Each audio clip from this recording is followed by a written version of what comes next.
you get your book audiences from?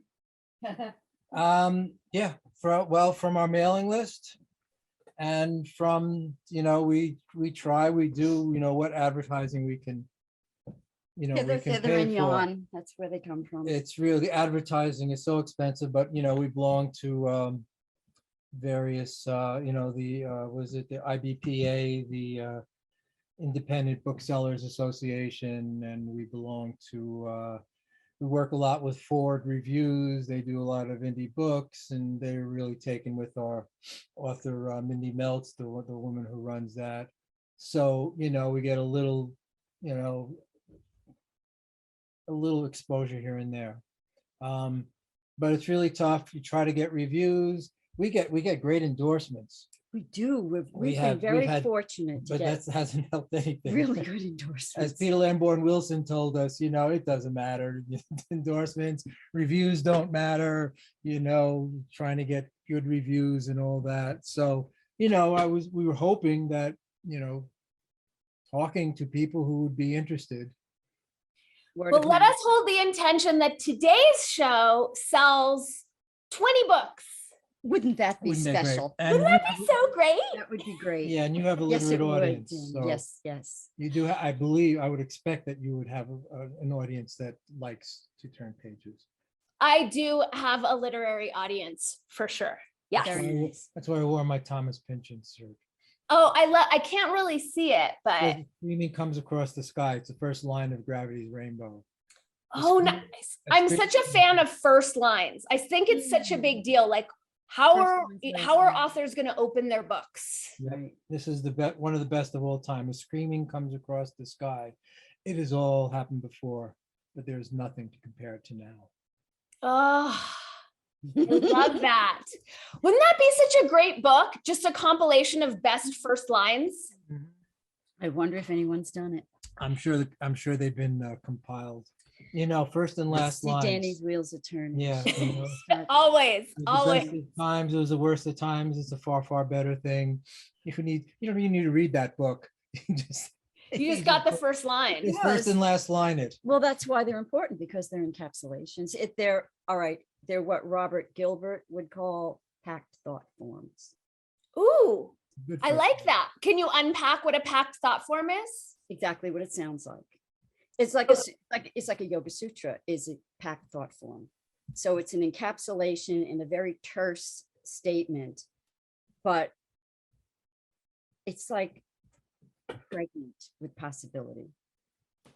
And Yeah. it gives birth to worlds, I love that.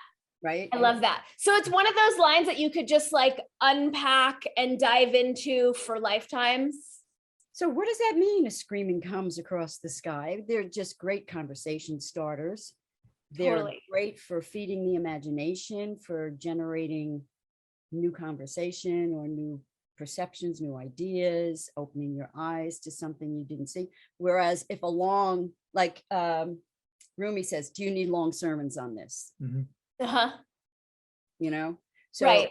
sometimes a long sermon will just put someone to sleep. But a pithy statement of truth is like a spiritual carrier wave. It's shot like an arrow, Abaris the Skywalker. Do you know that? No, will you unpack that for us? Yeah. Oh, are we on? This is like We're real? on, this is how we do it. We This is snap how You in. fly. Huh? Cool. This is how you fly. Good. Yeah, I didn't want to waste anything in pre-show. You will do a much better story about telling who Abaris the Skywalker is. Okay. In all the ancient biographies of Pythagoras, Okay. we talk about someone named Abaris, and Peter Kingsley wrote a book about it called A Story Waiting to Pierce You. Excellent book. by the way. And it's what Abaris is. He's a Scythian shaman, and also the Buddha was most likely a Scythian shaman, not a Nepalese prince. And Those will you repeat the word that's preceding shaman? Scythian, Scythian. Scythian. I've only read the word. Scythian. I've only read the word. I've not looked, at where the schwas are or anything in it. So anyway, so he is he's a shaman, for lack of a better word, and he carries an arrow, and an arrow actually carries him. So he does this type of walking, skywalking, you might call it, where the arrow propels him. There are stories in Tibet about these sorts of things too. So this particular arrow carries him, and as he goes, works his way from what's now north of the Black Sea towards Greece, he is propelled by this arrow, and he goes and he stays at places and he cleanses them. So there's this long tradition of gods, actually goddesses mostly, going around and cleansing an area. You've got Demeter after she loses Persephone, going on this walkabout. You've got Io, that I talk about in my new book, Hermes Runs the Game, that's not out yet. This cow goddess Io that traverses Greece. So there's this tradition of some magical person cleansing the landscape, purifying the landscape. Also in Ireland, Io shows up in Ireland. And the god, the white cow. Yeah, white cow goddess also called Bo. Bo means cow. Bofin. Bofin is the white cow. So I'm wondering if this is related. I just read a short book about a shaman from the Khan lineage who carries an arrow, and he was like this mysterious figure, and it was all about this like arrow of truth and what he did. And in reading that book, I didn't realize that the Dalai Lama had come from the Khan lineage, and then it kind of upended so many things where I'm like, why are we worshiping this person as a holy figure when he comes from a lineage of genocidal maniacs? Well, that's and actually Peter Kingsley's book gets into that. Yeah, I was gonna and say the that, arrow yeah. there is related to what's called the Purba, P-U-R-B-A, right? Which apparently they would use as like a magical assassin thing in the Tibetans, and especially when the Tibetan Buddhists were eliminated, the bone, the ancient the pre-Tibetan religion that they had, who had the swastika going the opposite direction and all that sort of thing. And they're, very tribal and archaic. And of course, all the stories are of, was it Padmasambhava, who came in and took over and eliminated, turned all the deities of the bone into protectors of the Dharma for Tibet. Well, there was also a lot of eliminating the other shamans from the early Tibetan Buddhists. And this is why, because it was always, I know we're going far from a Boris, but that's okay. That is why when we first heard the first stories coming out of Tibet, when, the books come out like Richard Avedon, and all the books are like the 80s, were coming out about what happened in Tibet. The Tibetans, when the Chinese invaded them and took them over, their first reaction was, well, they were getting a karmic payback for something. And it was never clear to me at the time what that was. So maybe it is the elimination of this whole bond thing, and this elimination of their archaic roots through that. So what Boris is restoring the archaic roots, and he makes his travel, cleanses the land, and he meets up with Pythagoras, I believe in Croton, which is like sort of in the instep of the boot of Italy.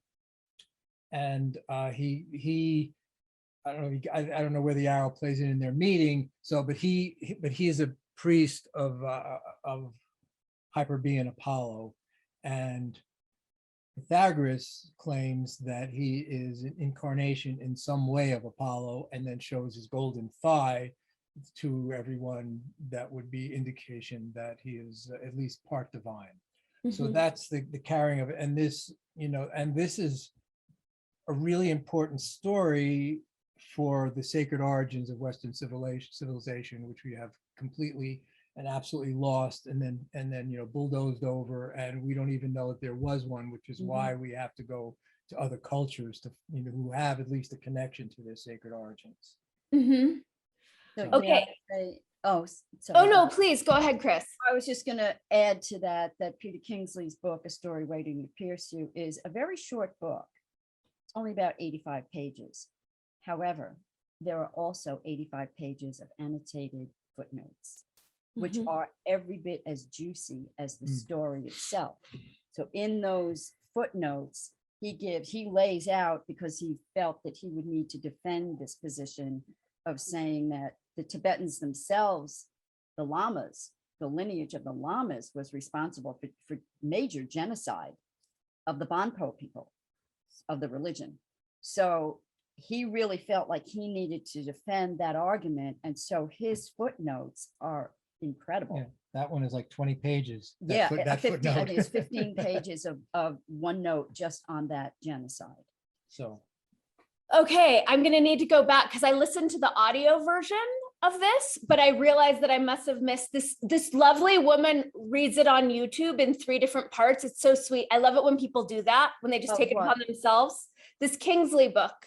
Story Waiting to Pierce You? Yes, but I Oh, don't she think really she does. read the footnotes, which has Oh. me wanting to go. I definitely need to go back and read Oh, that. definitely. The footnotes that's where the party is. Yeah, okay, awesome. Yeah, Thank you for saying sure. that. yeah, Mhm. Kingsley. Don't miss the footnotes. Yeah, Kingsley is very sly. We worked with Peter Maria Kingsley for a good number of years, 6 years, and we practiced the ancient Greek practice of incubation, which is, what Pythagoras did, was what all the ancient Greeks did. And it's like, yoga, it's basically the Shavasana, where you lie, the corpse pose, where you lie in complete and absolute surrender and sink into connection with sometimes with the Chetonic deities.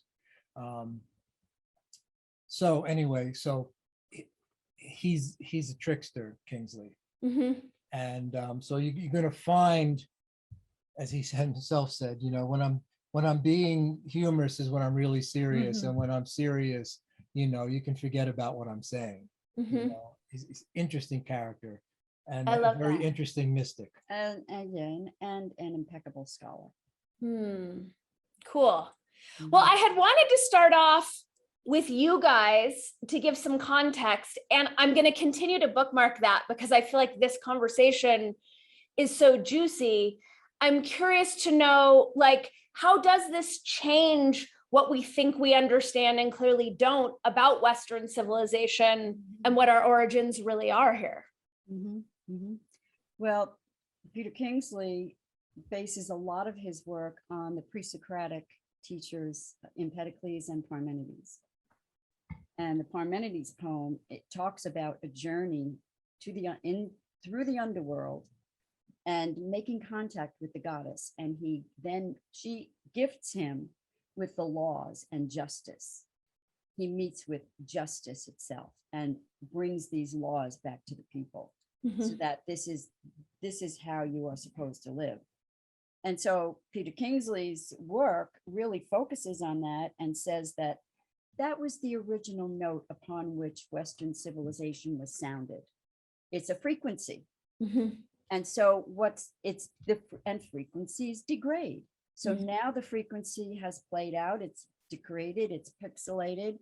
And now what's needed is for Western civilization to resound the original note, because the purity of that has been sullied. So in essence, I think that's mainly the thrust of Peter's work. But those two iatromantis, it's a title for a healer priest. That's what these men were. They were essentially yogis and mystics, but their message and their delivery system was through this image, this lens of sounding that frequency and reclaiming that, because it has been degraded terribly. It's in the poetry itself. And then Empedocles also, he's famous for being, so the standard, you take a philosophy 101 course and they'll give 5 minutes to pre-Socratics, and what they'll tell you is they're sort of proto scientists and proto-natural philosophers. And why do they say that? It's because Aristotle told them so. And and so but in fact, and Aristotle hated them because they wrote in hexameter, they wrote in verse. And I'm going to ask you to recite the Parmenides poem in a second. Okay, if you can remember it. How much of it? Well, no, if you what you can remember, it's oral Well, tradition. But you can. I can go get my writing. Okay, I'll go. so the It is a wonderful time. so there are certain practices in the temples and everywhere where you would lie still in incubation. So Empedocles is famous for the 4 elements, right? So he's this proto-scientist. So how cute, he came up with the 4 elements. But the 4 elements were deities. Just like if you study the yoga system, the Yoga Samkhya system. Samkhya is like a sister school to yoga, where a lot of the terminology that's used in yoga comes from. It's one of this like 6 major schools, Vedanta being one, and yoga and Samkhya, and there are a couple of other ones that are not followed anymore. But this is a problem. So so you would lie down in these places. So anyway, in the yoga, the senses are deities. All right, the senses are considered deities. So you are, so this divinizes your whole life. Your experience is divine, and then if you follow it, you understand that the divine experiences the world through you. There is no independently, according to my particular experiences and studying of the text, there is no world out there independent of you. So you can forget about, flat earth, round earth, concave earth, pancake, whatever. You can forget about it, because all of them relate relate to, various constructs. They're all various constructs. But in reality, there's only the earth you experience. You only experience the earth when you put your foot down on it. That's what divinizes it. And there's a particular Rigvedic poem called the Hymn to Purusha that delineates that. That's in the book I've already published. It's the name of my book, Katabatic Wind. Good crack fueled by fumes from the abyss.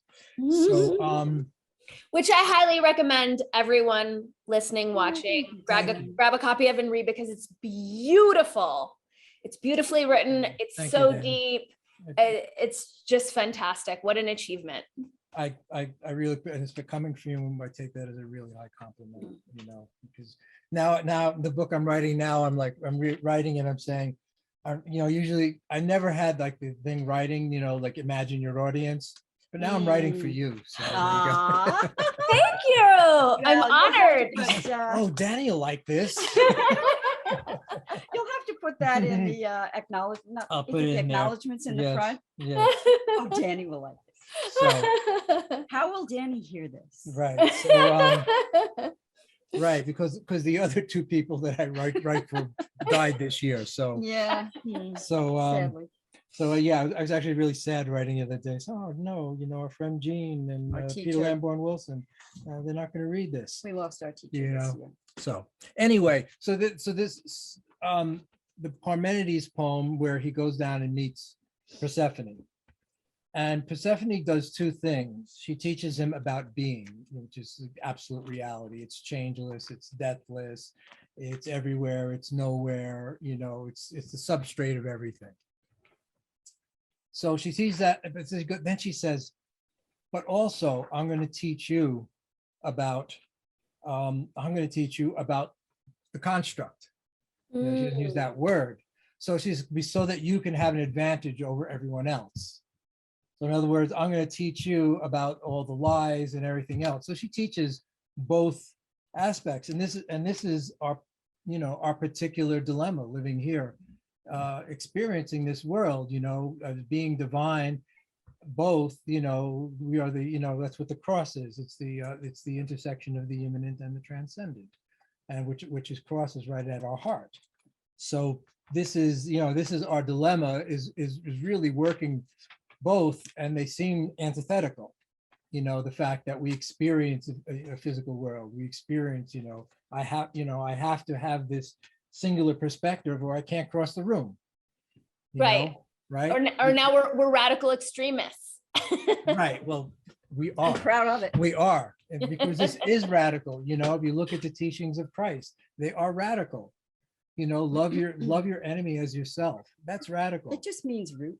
You know, right? Radix. From radix, yes. Radix. Radiccio. Yeah. You're getting at the root of things, the Mhm. foundational. So I think I covered that sufficiently. If you want, because I think the poem is really important. The Parmenides poem. So Krys is going to read a It's little bit of couple- it. I don't know how much you want me to read. I don't want to bore people. No. This sounds extremely important because this is, Okay. it sounds like this is where the, I don't want to say infection came in, but the duality Yeah, came say in. that. Yeah. The well, candida. Distortion? It comes in, yeah, it Okay. comes in with rationalism, with Greek rationalism to me. And, you know, as we get further and further abstracted from direct experience Right. and all through time, and you can follow it as science, you know, moving from, you know, Bacon to Descartes and all this sort of stuff. And Mhm. we're further and further distracted. You know, when Descartes says, I think, therefore I am. No, it's the other way around. It's I am, therefore I think. Right. You know, so that's where the inversion is complete. Oh, interesting. And do you think that was a deliberate inversion? No, I think I don't know. It could just be a fall I- from grace. I think it's once the infection sets in, it metastasizes. Right. I'm going to make a suggestion for this reading of the poem. Sometimes you can put people to sleep if you just read. Okay. So if you like, you tell me, I can either read it straight through or I can read it. And if there's something that lights you up, we can stop and talk about it. Okay, let's do that. That You sounds like that way? Yeah, Okay. totally. And as well, if you're reading and you have the idea to unpack something, we welcome that as well. Okay, Good, very good. Good. I'm going to say something before I even start. The criticism by scholars of this poem is that Parmenides was not a very good poet. He Okay. just keeps repeating himself. He says things over and over the same thing, and it's not good poetry. Well, Peter Kingsley was looking at it and saying, that's because you don't understand that what this is an incantation. Okay. Mhm. So hear that as I'm reading it and feel that you're being called by the goddess and you're hearing this faint call and you're being carried by her come hither voice. Okay. Okay. The mares that carry me as far as longing can reach rode on. Once they had come and fetched me onto the legendary road of the divinity that carries the man who knows through the vast and dark unknown. And on I was carried as the mares, aware just where to go, kept carrying me, straining at the chariot, and young women led the way. So you can even see, so the road, the legendary road of the divinity is the road to death, the road follow. So this is an To initiatory door, life, death, rebirth, initiatory. He's going to Tartarus and returning, right? Which very few can Only do. the psychopomp can do that. I'm also getting from this, like, which is so absent these days, but like the revering and honoring and presencing of the feminine. He's being carried into the unknown, Yeah. availing himself to it, letting the mares carry him. You Mares know, carry like him. that's so different than how it is these days. You could even see it as being carried through the birth channel. Right. Yes. I just got that hit that, And the women who guide are called the daughters of the sun. Mhm. He meets nothing but goddesses on this journey, if I'm not mistaken. correct. At the portals, but yeah, so this is really, this is worth, this is a And lot this of fun. brings in the senses now. And the axle in the hubs let out the sound of a pipe blazing from the pressure of the two well-rounded wheels at either side as they rapidly led on. Young women, girls, daughters of the sun who had left the mansions of night for the light and pushed back the veils from their faces with their hands. So the axle sound is a shrinks, which is the instrument invented by Hermes Mhm. after he invents the lyre and gives it to Apollo for the shepherds. So it's this shrill sound. So this sound of the axle is this sound of moving into the underworld. A lot of people hear sounds, tones in meditations and things like that. Yeah, so I think it's also, you could associate it with chakras, have different tones. So the axle wheel sound is also the sound of, and we'll get to, is the doors between the worlds. There are the gates on the pathways of night and day, held fast in place between the lintel above and the threshold of stone. They reach right up into the heavens, filled with gigantic doors. Now there's an uplift already. And the keys that now open and now lock are held fast by justice, she who always demands exact returns. And with soft, seductive words, the girls cunningly persuaded her to push back immediately, just for them, the bar that bolts the gates. And as the doors flew open, making the bronze axles with their pegs and nails spin, now one, now the other, in their pipes, they created a gaping chasm. Straight through and on the girls held fast their course for the chariot and horses, straight down the road. The justice is a goddess in Greece. Metis, they're all goddesses that eventually get downgraded. And the goddess welcomed me kindly and took my right hand in hers and spoke these words as she addressed me. Welcome, young man, partnered by immortal charioteers, reaching our home with the mares that carry you. For it was no hard fate that sent you traveling this road, so far away from the beaten track of humans, but rightness and justice. And that's what's needed for you to learn all things, both the unshaken heart of persuasive truth and the opinions of mortals, in which there is nothing that can truthfully be trusted at all. Okay, that just feels so, that section, because even persuasive truth, I was like, why does truth need to be persuaded if it's truth? Yes, exactly. And then it went into humans, which then everything goes awry from there. Right, everything, goes sideways, right? Right. Well, this is something that Kingsley talks about also. In fact, I was just interesting. I just, Cynthia Chung, who's with Mount Eric, she's Canadian scholars. They're getting a lot of play these days, and they do some You may interesting find them work. interesting. Okay. But she did this whole thing on Plato. But anyway, the sophists get a really bad name, and that's the understanding of persuasive truth. Because the sophists taught rhetoric, persuasion. It's like parcel tongue. Right. And they get this name because they're considered like, whatever, like the great propagandist. And you can see that, the rhetoricians of today exemplified, in bullshit speech on 9/1 by Biden or whatever it was. No words. Right. But this is the Really no continuation words. of why they don't like the sophists. Whereas if you understand the classical training was the quadrivium and the trivium, and the trivium was rhetoric, grammar, Music. Third one. No. The trivium, Ratio? rhetoric, grammar, and it'll come to me. Anyway, Somebody knows. anyway, so this is what these people If only taught. we were live. Oh, we're not live. Oh, We're not live. oh well. In the comments section. Was it logic? Yes, thank you. Yes. Yay, Yes. Danny. Logic. This is Persephone that's doing the talking here, though she's not named often in the ancient world because she didn't like to be named. Well, because that's the mystery. Right. So there's just So called you don't lift your skirts. Thea, Thea. Thea is how she's addressed. Okay. But even so, this too you will learn, how beliefs based on appearance ought to be believable as they travel all through all there is. I will do the talking, and it is up to you to carry my words once you have heard them.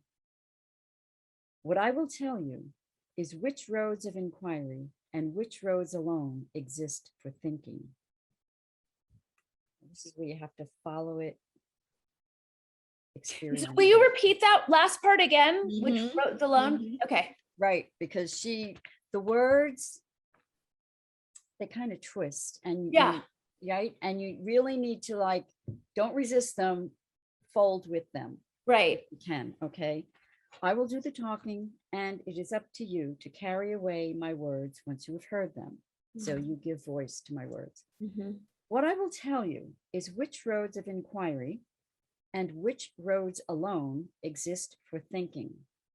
Now, we don't know what she means by thinking. For thinking. Right. Okay, so that's a little, okay, so we have to put that on the shelf and just trust And I that. Don't know the Greek word offhand. Because it's like road for inquiry, which I initially thought was thinking, then I'm realizing, oh, maybe that's curiosity Yes, and questioning in more of an engaging factor Yes. versus thinking, Yes. which is more of a solo Well, undertaking. but Right. for understanding, like you inquire because please, I don't understand, please, can you say more? right. Right. And also under the understanding that she is also saying, I'll do the talking, you bring this back, and you don't mess with my words. Right. Oh, don't ever change the word, don't, do not.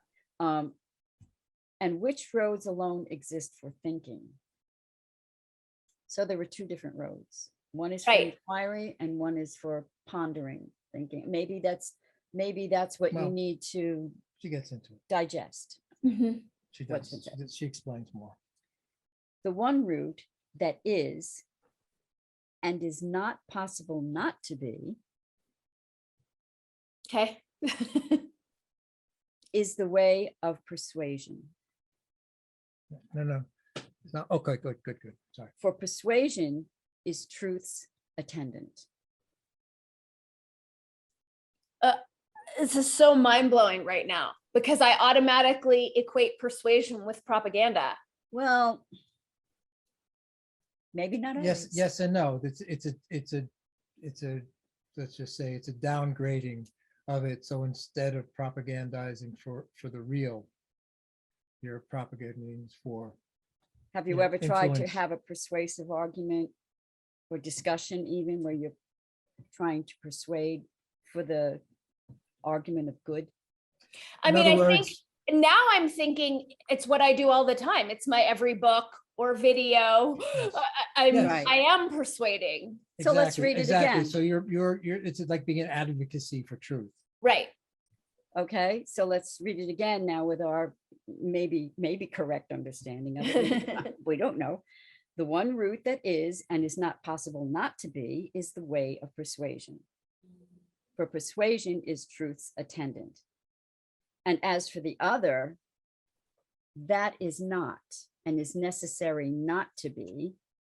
This I can tell you is a path from which no news returns.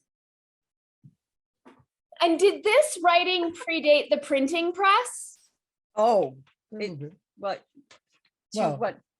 It it- was BC. He's Parmenides is a generation before Socrates, and probably more, even though Plato has a dialogue called the Parmenides, and he has Socrates as a young man meeting Parmenides. Parmenides would have been too old for that for most people's, and that's a whole other story of how Plato in a sense co-ops Parmenides. Mhm. He's like saying, no, I'm the big dog now. Mm. But it would So- also speak to the need for persuasion if we don't have books, if everything's transmitted orally, Yes. then Yes. that's on us Yes. to be, to refine Well, our, that's why you have debates, yes. Yeah, right? yeah. Even the Tibetans, they have their debates and then when they're done, Yeah. they put a cap on it. All right, that's period at the end Yeah. of my sentence. Yeah. And I'm firm on that. Yeah, and Plato eventually, in was it the Meno? No, I can't remember which dialogue, but he condemns writing. Saying it's not it's just memorization now. And he goes through and he has this king argue with Hermes Thoth, who's the inventor of writing. and he calls him Thuth, Thuth, in this dialogue, and says, "Nah, this is no gift. What's writing for? It's just going to mess up everything." Well, Plato would be like, is barely an asterisk in history if he wasn't writing. Everything is right. So Plato is sly too. Plato's playing. You got to read Plato, not on the surface level. You got to try to figure out what he's really getting at. And so he's condemning writing at the same time as he's completely and absolutely dependent on it. Is it like a Fight Club thing? Like, I'm going to say no a zillion times until you develop the strength to challenge me on that? Well, no one, I don't know. No one challenges Plato on that. Everyone like just bows to Plato, and I, in fact, I lost a friend who wrote a book on the golden mean because I have a very different reading of Plato's Cave than pretty much anyone else. So, and he hasn't talked to me since. It's just like, that's so crazy when we lose friends just because we think I'll about bet he doesn't even remember it. How much you want to bet? I hope that's the case. Yeah. okay, Yeah. so then It wasn't really that then old. it's me. I think it's you. To be honest. Okay. It's your problem. I'll cop to that. Okay. All right. So is that, are we comfortable with that? Yes. Okay. There is no way that you can recognize what is not.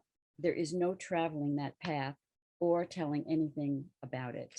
So it's being and non-being. Non-being cannot be. It just doesn't hold. So like, don't even bother going down that path now, because so many, there's in the Greek Veda, they talk about asat and sat, and the people translate that as being and non-being, and I think that's incorrect in this term. Anyway, she's basically saying, don't even bother thinking about what non-being is. There's only being. All right. For what exists for thinking and being are one and the same. See how it is that things far away are firmly present in your mind. For however much you want to, there is no way you will manage to cut being off from clinging fast to being. Okay, So I want to. being. Yeah, go ahead. Okay, can you repeat that last part? Do you want it in the whole context or just that last part? The clinging and the being. For however much you want to, there is no way you will manage to cut being off from clinging fast to being. There is only what is. We're always in the present now. Right. And you can't cut off from the now. You can't cut off from being. Right. What exists for saying and for thinking must be. So thinking is on the manifest side. Okay. And the same as anything physical. So what exists for saying and for thinking must be. For it exists for it to be. But nothing does not exist. You ponder that. This is the first road of inquiry that I hold you back from. But then I hold you back as well from the one that mortals fabricate, twin heads, knowing nothing. For helplessness in their chests is what steers their wandering minds as they are carried along in a daze, deaf and blind at the same time. Indistinguishable, undistinguishing crowds who reckon that being and non-being are the same, but not the same. And for all of them, the route they follow is a path that keeps turning backward on itself. So it's like circular thinking, I guess. It's so relevant to today. This, like I refer to it as shaky self-esteem or undeveloped self-esteem has people helplessness in their chests and they're like desperate. Right. Yeah. So yes. So it's very interesting. Again, we're talking about the inception of Western civilization and this attempt to seed it as sacral, as sacred. And then here we are at the end, where it's all still playing, which is, which is our, what we're particularly, what I write about, what we're trying to bring in, in this mess, and there's all these different people talking about this, that, and the other thing, and ascension, and as we've discussed on email, the spiral evolution of consciousness and all that. All right. So this Persephone is giving us this gift, and it's also the gift of logic. This where she delineates being and not being. A lot of people saying this is the origin of logic, and it's a gift for Persephone, but it's not. And what Aristotle early on inverts this gift. This is this gift of everything bringing back to the experience of oneness. This is the whole purport of it. Once you are experiencing everything in oneness, that's being, right? That's full being in your experience. Then what Aristotle does and takes logic and uses it to categorize and divide. And this is this, and then it's famously, A is, not A in Aristotelian logic.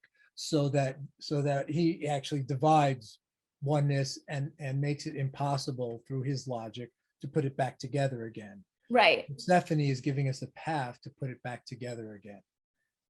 And right at the beginning of Western, this is what the sacred origins of Western civilization is about.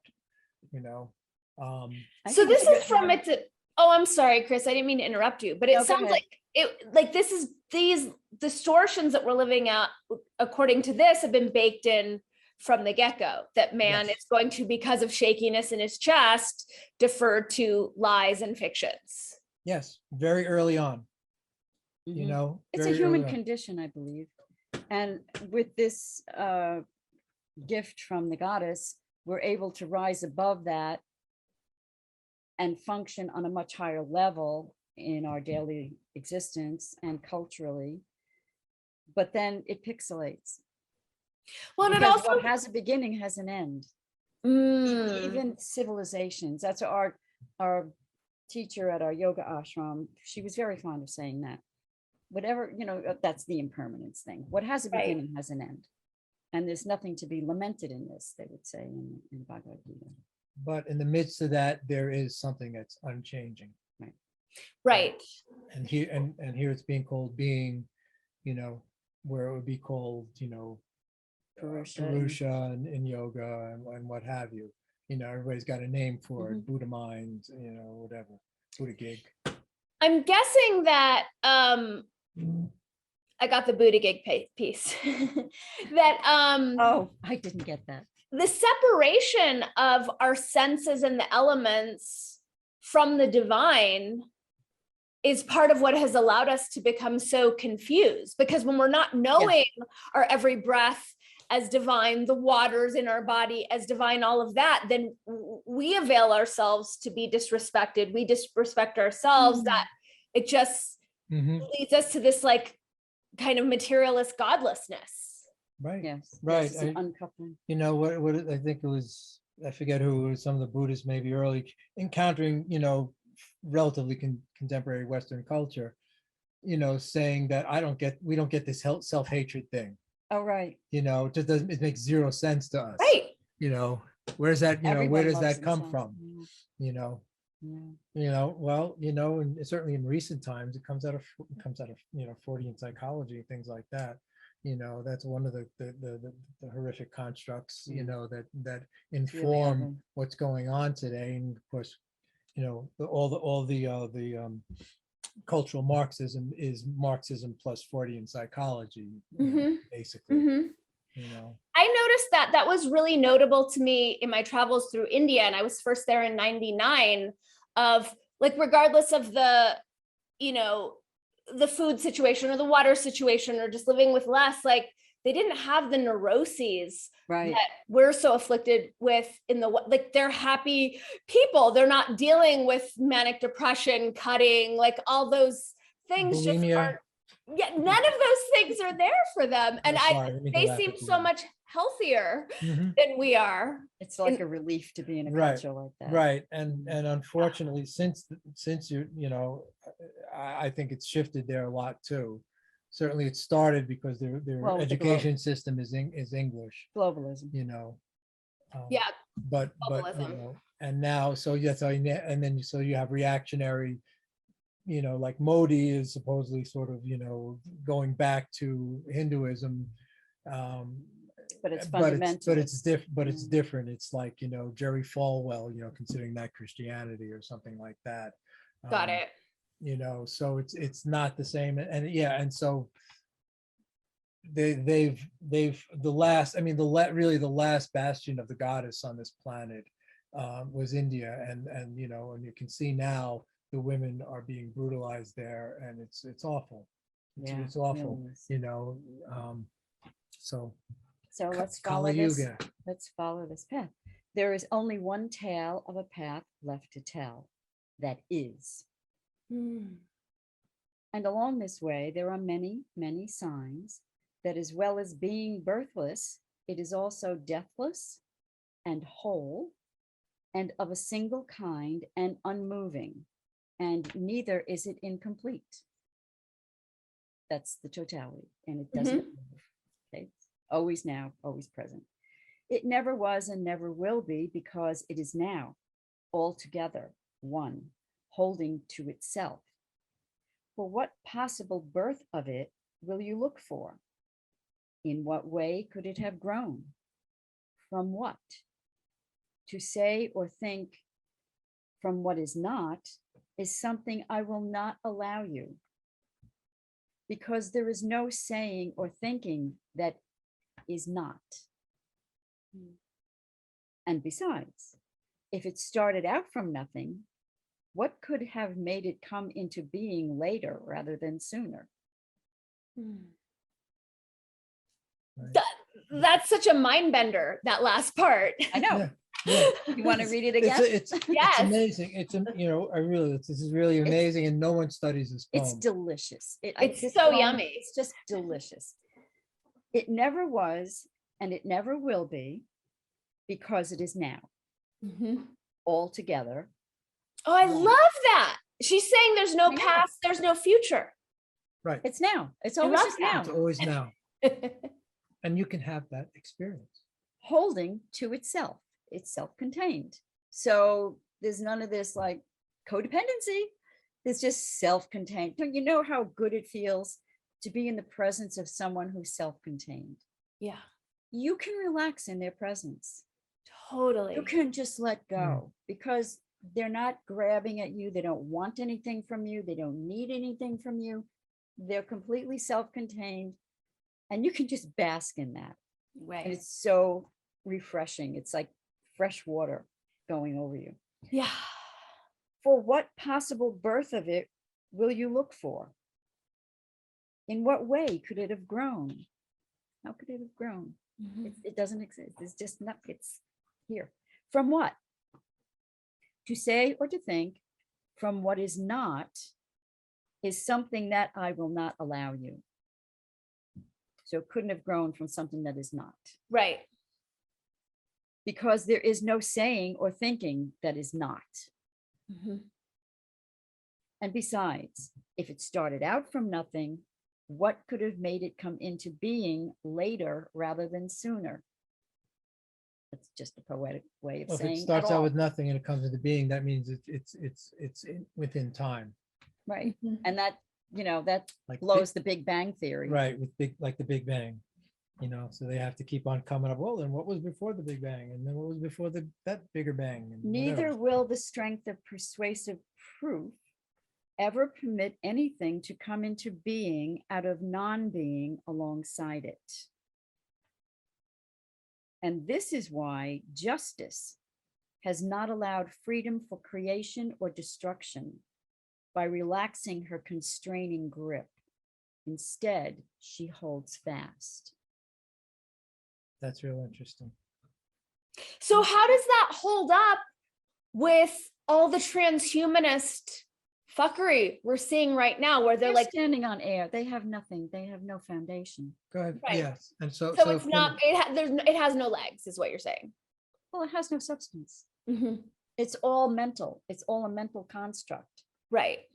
They're all up in their heads. And yeah, so as we said, there's, if you can follow the history of science from, Aristotle to Bacon, to Descartes, to Stephen Hawking, as this to what's his name, Carl Sagan, and Neil deGrasse. How and do the you really worst- feel about him? and the worst, Neil Don't go deGrasse back. Tyson, as this movement of further extraction, and the transhumanist is the final abstraction. Right. Abstraction. They think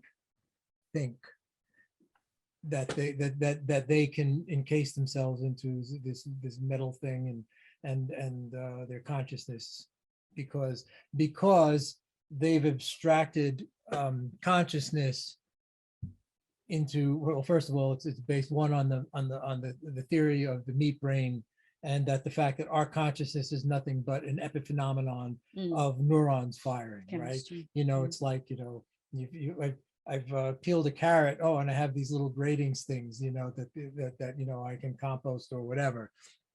So it's all dependent, Michio Kaku and all those idiots.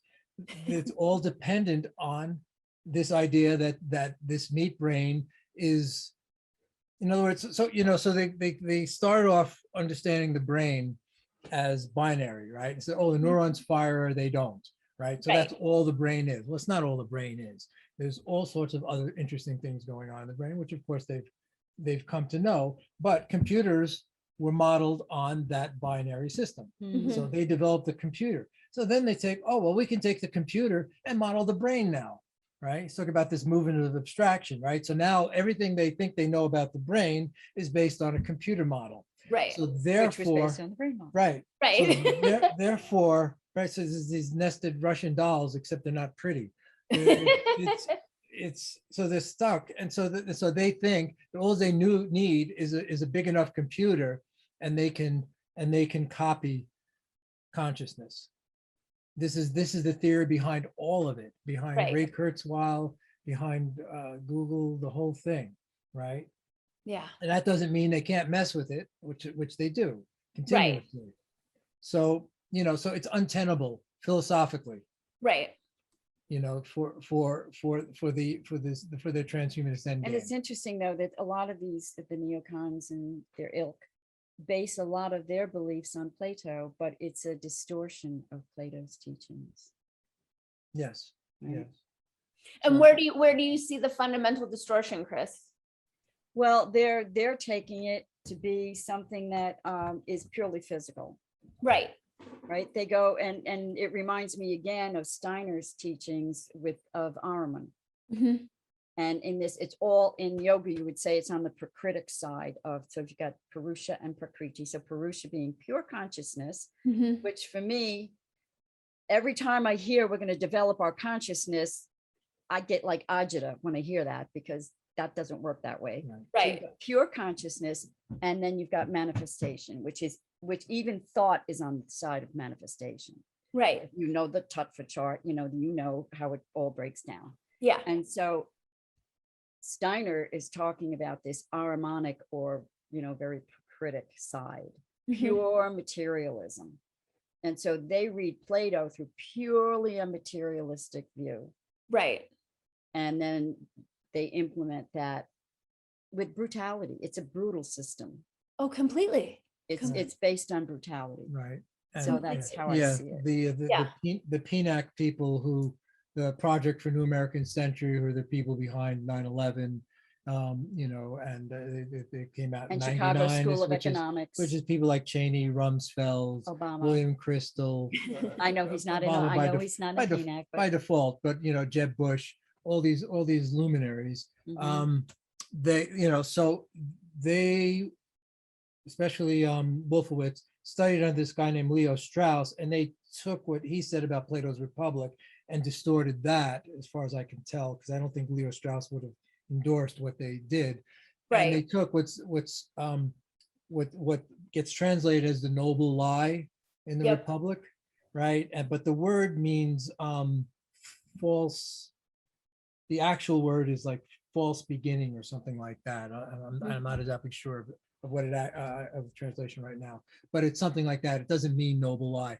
And they, of course, thought that they were the elite, and therefore they could enact one noble lie after another. Of course, it only ennobles them. Because they know you what's know, best. For So everyone. hence Right, because they're 9/11, superior. right, Yes. to get their I don't know aims. how they came to that So conclusion. hence 9/11, hence January 6th, et cetera, et cetera. So it's been, that's the last couple of It's decades been a bloodbath. has been, one lie after another by these people who think that they know better than us. They think they're smarter than us. But they're not. All they do They're is they so not. They're just not even close.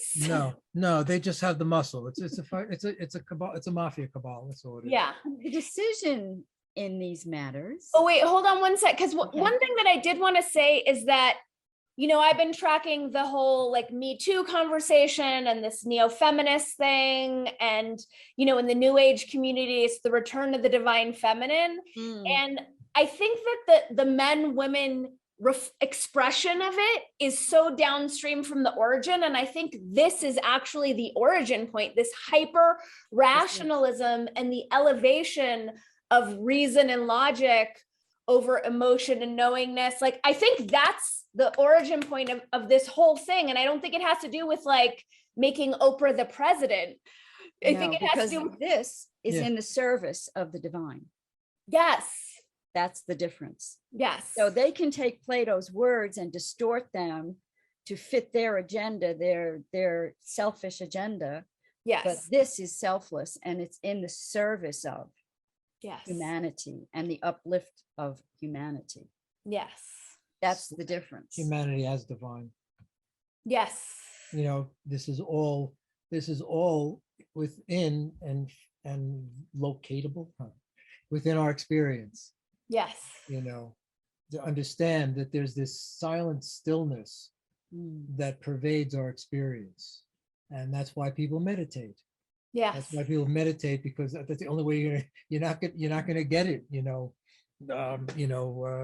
Congress, you're not gonna get it. You have to do some sort of practice, and the practice here was incubation, which for Parmenides would have had this vision and sinking down into the underworld. He would have felt himself sinking down the underworld and would have had this vision. And then, of course, since it's incantatory, it would be used in the context of allowing you to repeat, to go down and make that connection yourself.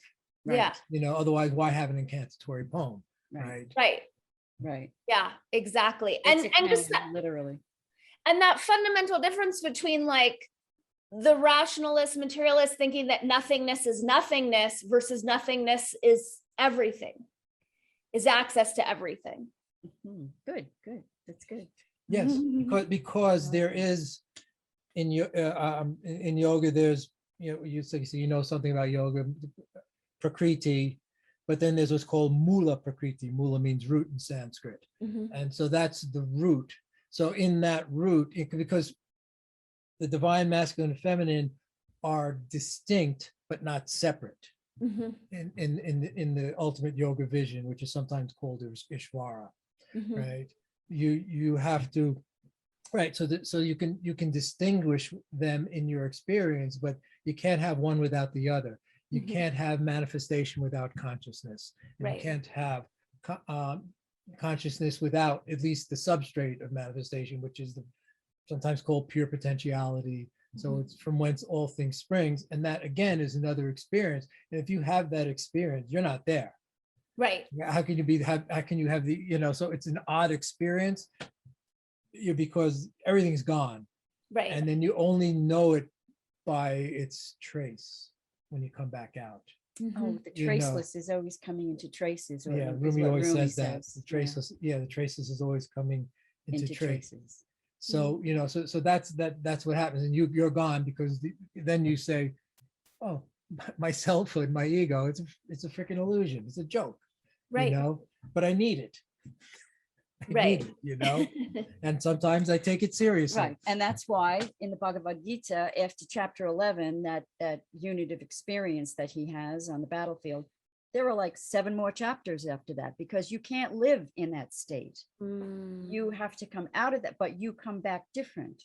You come Right. back changed, and you come back now and you can feed the culture within which you are embedded Right. Right. with this divine eye. Right. He said, give me the divine eye so that I may see. Right. Right. At the You end can of the Bible. persuade of the capital T truth. Right. Now right, that you've had that right, right. experience. You were an ambassador. Yeah, you're an ambassador to it. They say the wise person makes All things attractive. Mhm. Right. So Oh, you're I like attracted, that. like Krys was saying, you're attracted to someone who has some kind of wisdom. At the end of the Bhagavad Gita, very close to the very end of it, Krishna tells Arjuna, now that you know, do what you will. But it's now that you know, which is very different from the Crowleyan, do what thou will shall be the whole of the law, right? Mhm. Right. Yeah, Which is when what's you know running the nothing. When which you is know the- nothing, which right. is running the show now. Exactly. So you're running on your desires, or are you running on your connection with the divine in all of this? That's such a massive differentiation right there. That it was only after he had that experience that he was given that directive. That's That's right. huge. Yes, Right, it is huge. right. And I think it's overlooked, but it's something that we were so fortunate to have the teachers we had, because they were steeped in Western philosophy as well. And so our teacher, Gene, was, he and one or two other fellows from the ashram went to Stony Brook University, and they studied with Antonio de Nicolas, who did translation of the Bhagavad Gita, but, they also learned the Western philosophy. And Gene studied with Thomas Oh, Berry Thomas Berry in and- Fordham. Yeah, at Fordham University. Mm. So Gene had this incredible articulation and was Mhm. able to impart, we're Westerners, we need to know ourselves first, so we need to study this Western philosophy. Mhm. So we got this two-pronged education.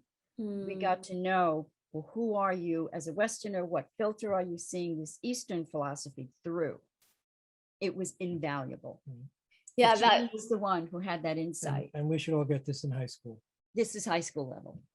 totally. Yeah. Just to teach us how to think and to understand, as you said, Yes. this civilization that none of us seem to have Yes. groked correctly as of yet. Yes, this as well as Latin and Greek.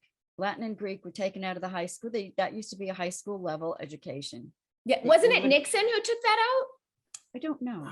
It may go don't back to know. Kennedy when he really seemed to Kennedy? institute the sciences, Oh. which is somebody, is really, this is my understanding, Hmm. as much as Kennedy and Robert Kennedy could, like quote catalysts from memory, Yeah. in speeches. Hmm. They seemed to, there was the movement towards the science and engineering and Yeah, all yeah, that 'cause in the education. moonshot, yeah. And the classics fell away at that time. The only reason I have any kind of a foundation in any of that is because I went to Catholic school, and at that time they were still saying the Mass in Latin. And I just absorbed through osmosis the Latin that Right. allowed me to see in my own English language the roots of the words and what they meant. Just Love that, that you had that. and reading seed catalogs, learning the plant names in Latin. It just came in by osmosis, so just looking at that, and it just absorbed in. But that's invaluable. Just that it wasn't even structured. It was just in the background. Right. And has But it that was a tool. and does that continue to inform how you understand language to this Every day? day, Yeah. every day. Yeah, The first thing I do when I look, that's an interesting word. What's the root of that? And then I just either, if I don't know what the root is, if I can't recognize it, most of them I can, I'll go look it up. We just had a really nice interview with Freeman Fly. Mhm. And he came up with this crazy word. I wrote it down. It's on my messy desk somewhere. But I was like, wow, it was something to do with decrepitization or something. No, Mhm. crepitization. Anyway, I was like, well, that's an interesting word. Crepid. Does that have anything to do with decrepit? So then he jumped online and looked it up, and we had this whole nice conversation around this word that he was just, was a throwaway. He was just Super fun. I just came across this word, and it's such a cool word. I'm using it now, But I yeah, love that. to develop an interest and curiosity. Yeah. But notice that's what's lacking today Mhm. is curiosity. It's like, look, if you're reading something and there's something in there that's kind of shining and shimmering, it's like, oh, I wonder what that means. And then you can follow that. Where's the curiosity? It's Right. absent. There's like When- everybody's flatlined. When did you start to notice that slipping away?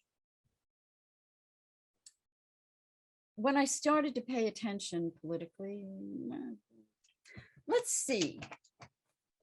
I would say, like everyone else, once Trump was elected, we all upped our game. Right. So we may have had a baseline interest in some things, Right. and they were sufficient for getting us through our lives, our daily existence, and understanding what was going on. But the intensity that came in with Donald J. Trump really energized everybody. Yeah. And so depending on what your background is, you know, that energy is going to be channeled in a particular stream. Right. And those are my interests. And so that got lit up. Yeah. You know, I started noticing it more sometimes in, you know, people in our own circles, like, well, there's a lack of curiosity. And like, you have an opinion, you have a strong opinion about something, but you're telling me that, oh, I don't listen to that. I don't have time. I don't do research. I don't look at that stuff. I don't have time. I thought, well, then then you don't have a right to have an opinion. Right. And of You course, haven't done the work. well, that's and part of the spell is that you think that those opinions are yours. Yes. You think Yes. that your thoughts I are thought your that own. for years. I thought that. Mhm. In my younger years, I thought, oh, of course they're my idea. Of course I'm thinking them. They must be my idea. No, they are not. Right. I was disabused of that notion. Yeah. a When long did you time start ago. when did you start to clue into the fact that your opinions weren't your opinions? I think it was probably back in the 90s. When we studied from Maybe the ashram. yeah, did we it? studied from about 85 to 95 when we were just we spent 10 years doing practices all the time, and then the people were very good at giving you practices that, you know, alongside of the, you know, the traditional practices things. So I'll give you one example to show how you can, to show how you make the world. Gene had us put on, we had like an altar Oh, usually no, where you we would sit in go front, with this. right? And he said, just take something really obscure, you know, because there are all these beautiful statues and candles and all that. Something mundane. So take something that you would never, you know, consider sacred, put it on there and meditate on it and make it sacred. So I chose a roll of toilet paper. Nice. And I meditated to the roll of toilet paper, and damn, it didn't happen. It was the holiest toilet paper that, you know, you'd ever seen, you know, after, you know, a week or two of working on it. But that was the kind of thing that we did. So, you know, there are all sorts of practices. So that's, you know, how you were working at, you know, breaking down your programming, basically. Basically, we were deprogramming That's ourselves. right. That's a good point. That's exactly what it was. You know. Yeah. Mm, I love that. Anything else before we continue? I'll hold them. Okay. No, is Yeah. it something that you wanted to? I'm super curious about you guys. Well, you can Um, stop now. You want to stop? But I don't want to interrupt our flow, but Well, it's up to Danny. It's up to Danny. We'll follow you. Whatever you want. um, We've been going for a little while, so we can share. well, we can jump back into the book, but I just love that you guys are romantic partners, are partners in evolution, are creative partners. That I find that so rare. So like you were at the ashram together. Did you guys both get the hit to join at the same time concurrently? Did one follow the other? Well, you want the origin tale? You want the The real origin myth? origin tale, the origin tale? The I origin do. myth? All right, so this is the myth of Krys and Steve. Okay. Okay. So I'll start it. Or you- Okay. So anyway, we were working at a at a psychiatric hospital on Long Island called Kings Park. I had just spent 6 months traveling around Europe backpacking. I spent 3 months traveling through Turkey. I came back and couldn't get a job anywhere. I ended up getting a job at this psych hospital because I was big, and so they threw me onto the admissions ward. And eventually I just did the medications because I was kind of the only one there who could add. And so I worked there. Krys was a recreation worker there. So she would take, she had a recreation room, pool tables, she would have all the programs. Patients loved her because, she'd show movies, Right. Taking play bowling, trivial. swimming. Mental patients are really good at Trivial Pursuit, by the way. Oh, yeah, They were amazing. that's right. Anyway, so it started with, she had a poster.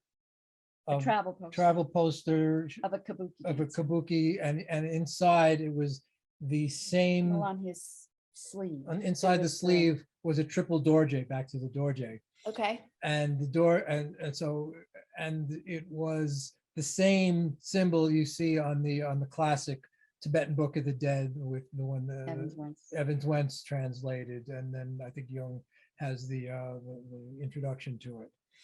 So at the time, I've got like nobody to really kind of talk about even what I knew back then with. So I walk into the recreation room and said, oh, there's the Lamaic triple dorje, and so Krys, And Krys said, what did you say? I forget. I said, oh, well, that's what's on the cover of the Tibetan Book of the Dead by Evans Wentz. Right. And so we started talking. that lit Steve up. Turned out that she's the only other person, and maybe still the only other person, who's read the entirety of Gurdjieff's Beelzebub's Tales to his grandson, which is That's impressive, because that book needs an edit. Yeah, it's gone through sure. lots of edits. It's a tough read, but it's like, I don't know, 1,600 pages, something like It's long. It's But long, so yeah. so to find somebody who read And that indecipherable, was pretty incredible. So we started having conversations, right? and but of course Krys was married unhappily at the time, and so and I have this ancient. I have this ancient Pythagorean maybe thing where I don't cross that line, and never would. Respect. So that was just, I don't know how it was instilled in me, and maybe it goes back a long way. So then you can continue with the. So I was at the tail end of a bad marriage. I had been in that marriage for 14 years and maybe 5 years preamble. And it was, it was already gone. It was gone. It was dead in the water. And so one day in the mail comes a brochure from the Institute of Noetic Sciences. There's going to be a peace conference in Malta. And people on the dais are going to be Dalai Lama, Desmond Tutu, Marilyn Ferguson, old Jahan Sadat. And I was like, wow, I just thought, wow, what would it be like to be in the same room, just in the same room with those people? And so I thought, wow, I'd love to go. So I showed it to my husband at the time. I knew he would have zero interest in that. But I asked him first. And so he said, nah, not interested. So I brought it into work, and I thought, if I can't go, somebody should go. This is so wonderful. So I work with a lot of professionals. I'll bring it into the coffee room and just share it. If anybody wants to take up on the offer, great. Nobody was interested. So from there, I went down to the rec room, opened up the rec room. Steve came down, brought the patients in, and I had it on my desk. And I was like, look at this. Isn't this interesting? And he first words out of his mouth was, you want to go? So I was like, yeah, I do. So we started looking at going to Malta, but it was crazy expensive. So then we thought, okay, well, maybe we'll try Findhorn. Well, that was too expensive. And maybe we'll try Tibet. That was too expensive. So Steve had just recently come back off 6 months of traveling in Turkey and Europe. And so his travel friend, Peter, said to him, well, why don't you take her to Turkey? So he comes in and he says, how about we go to Turkey? I say, what are you, nuts? Why would I want to go to Turkey? My only reference for Turkey at the time was that movie Midnight Express. And all I could remember was the guy in this dungeon prison. I'm like, I'm not going to Turkey. So he said, okay, before you say no, let me bring in my travel journals. And you read my travel journals. Well, I was smitten. When I read these travel journals, I was like, Alice in Wonderland. So then he said, and then what I can do is I can bring in my slides and we can have a slideshow for the patients. And I can show you what Turkey is like and what the people are like. That clinched it. Aw. So then I was like, okay, let's go to Turkey. So we started planning, and that was in the fall of 84. And then in May of 85, we went to Turkey and backpacked for a month. I had never been out of the country. I had never been out of, I was 35 years old, never been out of the country. I'm telling you, I was like Alice in Wonderland, fell through the rabbit hole. When I got there, I was at home. Oh my God, this place is amazing. Yeah. The ancient culture was in your face. You were just steeped in this ancient culture. And then, but they were modern too. So you would see two women walking down the street, and one would have a burqa on and the other one would have a business suit and an attache case and high heels, and they'd be going along to, it was like this beautiful, comfortable dance that they were doing with antiquity and modernity. And I was just overwhelmed with the beauty of the place and the people. So. Yeah. And then, Wait, and Krys, your husband didn't take issue with you jetting off? No, because he was always trying to push me out of the marriage. He spent like the last 7 years of our marriage trying to get rid of me. Okay. So I was Krys like, is like, oh no. I can salvage this. Yeah, I was like, I didn't grow up that way. I just thought, my mother and father, my father died when I was 4 in a car accident, and my mother adored him. I grew up thinking that my father was a saint. So to me, it was just unthinkable that you would, what do you mean you don't love me? I couldn't get it through my head. But eventually I did. I'm not that stupid. So after 7 years of, we were married 14, but that's maybe not stupid. Yeah. So, eventually I was like, okay, fuck you. I'm leaving. I'm done. I'm done. Be careful what you wish for, because I can, okay, we're done. So no, he didn't have a leg to stand on. Okay. Because it was his wish that I leave. Yeah. So and as an adjunct to the story, around 78, when I was in college, I had a dream, and in this dream, it was just basically a tombstone, and and then you go in and look, and on the tomb, because it's not often you can actually read in your dreams, right? But the tombstone clearly had my name on it and the date, May 1st, 1985, on it. And so it was 7 years in the future. And as it turned out, the date the flight took off for us traveling to Turkey was May 1st, 1985. Mm-hmm. And were you aware of that when you took off, Steve? Yeah, but it just turned out, yes. And I told her, I waited till the plane was in the air till I told her about it. Did that freak you out, Krys? Nah, I don't scare. No, because my old self died and my new self was born that day. It was, because I was amused. Death in dreams is not, physical death. And right. Maybe sometimes it is, I don't know. But anyway, I didn't have any feeling of that. And just the way things worked out, and I had to build up, because I was new in the job, so I had to build up a certain amount of vacation time, before we left, to get us, what we were like, almost a month, I think we were backpacking for Turkey. Oh, it was divine. It was divine. And a lot of time divine. And sometime in Istanbul, and a lot of time, in Anatolia, and it was like at the end of the old Turkey, before it really got, all the products were, home, their toothpaste was a Turkish brand of toothpaste, and, their own cola and their own beer, things like that. And everything smelled different. You get down to the Grand Bazaar in Istanbul, and all the Spice Bazaar down by the Galata Bridge. Oh, you could smell the spices like 10 blocks away. It was just permeated the air. It was just the smells, the sights, the culture, everything was just, yeah.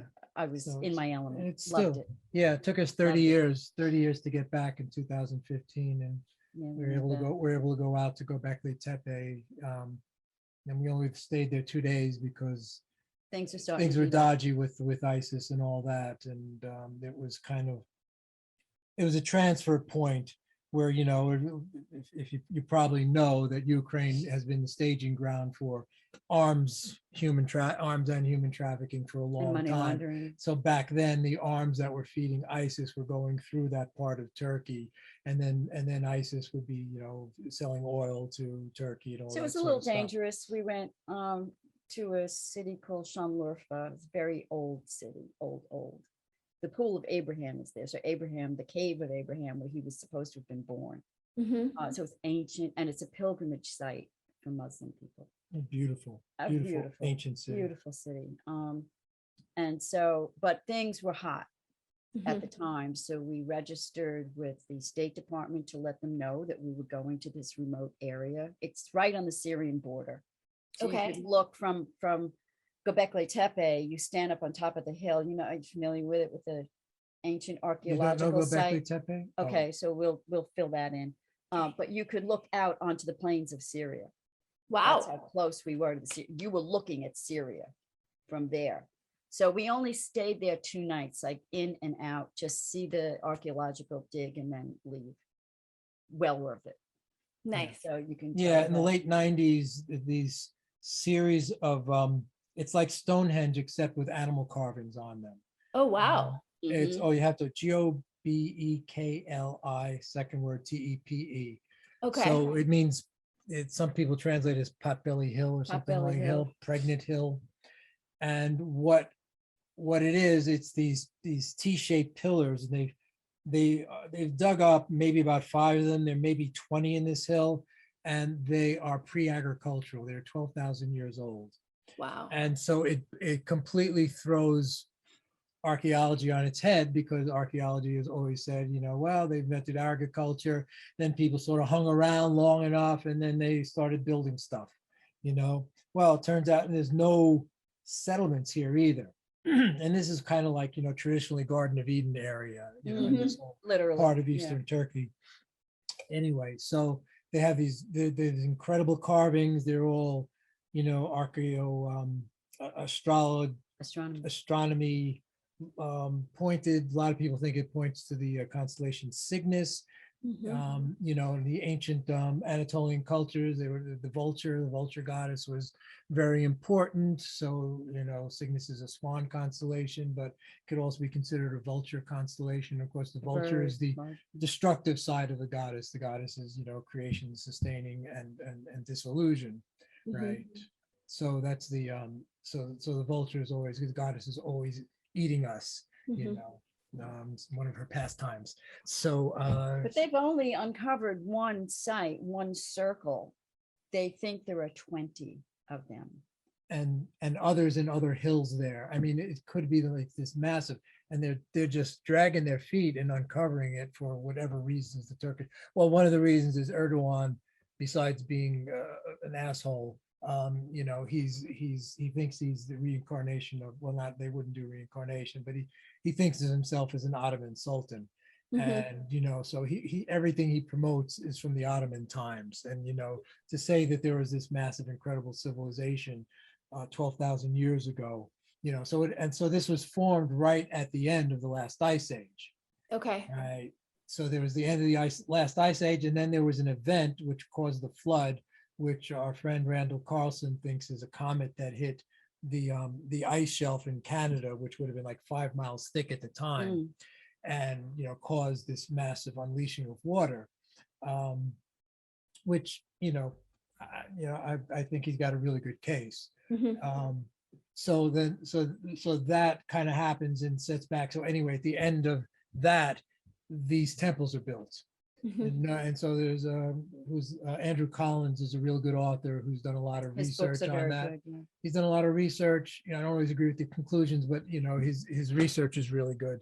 But anyway, he knows a lot about that and looking at the angles of everything, and they've uncovered other sites. And he's connected with the Megalithomania group, Yeah. if you know that group. I don't. They're interesting. They just look at all these sites around the world. They visit sites, yeah, archaeological sites. You know, what are they of aligned interest. to, all that stuff. Anyway, Göbekli Tepe is an incredible site, and so it's still there. There's still, you know, the pillars are still out, and there's, you know, again, vultures, tigers, all So sorts of all animals. these years later, they haven't delved into the other 20 sites. Not yet. No, they haven't. Not yet. They haven't even Crazy. cleaned up the original site. They're back to the German archaeologist who was heading up the dig, died of 8 years ago now. I don't know how many years ago. Before we were there, yeah. It was before we were there. We were there in 2015, and he maybe died the year before. Mhm. So they've only recently picked it up again. Okay. And I don't know what the status is at this point, but they can't be that far along from, Yeah, you know, and where then they they recently, earlier last year or earlier this year, another site called Karahan Tepe, Karahan, which is this even more interesting. more interesting, and it's about, I don't know, about it maybe a half-hour drive away or something, and it's obviously an early initiation site. There's this Inner room chamber. that's there's like 11 pillars, and they're all cut out of a single piece of bedrock, and then in the middle is this huge snake head coming out, not a snake head, but the head of somebody with like a long neck, like a snake being of some kind, coming out into the middle of this Hard to room. give it a name. Just check it out. It's amazing stuff. It's Karahan, Karahan Tepe, Anyway. Tepe. So, so this, I think there's something to be said about, here we are we're talking about the end of Western civilization. Now this is another cycle. So I think we're in nested cycles, seems like. So there's the cycle of Western civilization. There's the cycle of America, that's ending. It's like all these cycles are coming to an end. So what apocalypse means is unveiling, right? So all these things are being unveiled. Doesn't mean shit being blown up, Right. hopefully. And so these sites in Eastern Turkey are becoming unveiled to us now, at the end of this. And this is again part of the original note. And and we were there, and it's got an energy, and we kind of like, I try to tune into it, and I don't get stuff, I don't get, oh, it means this, the other thing. Yeah, I don't know. But everything changed for us when we came back. True. So it could have been, That upped our game. Talk about upping our game. it right? could have been the time of man, or it could have just been our timing, but it coincided. So after we came back in 2015, that was in April, May. Well, the election was just gearing up. We still thought Trump was an idiot because we're New Yorkers and we know better, right? Right. And then that jerk, are you serious? So at that time, had you not tuned into conspiracies to the Marxists? Yes, we Well, had, yes, takeover. but we didn't know as 9/11. much as we know now. From 9/11, and then following, and then We were always and following all the, the crazy false flag mass like when killings. the day the towers went down, as we're watching them, we just looked at each other and said, obviously that's an inside job. So, we You were just a understood little that. kid then, right? Thank you for that. Thank you.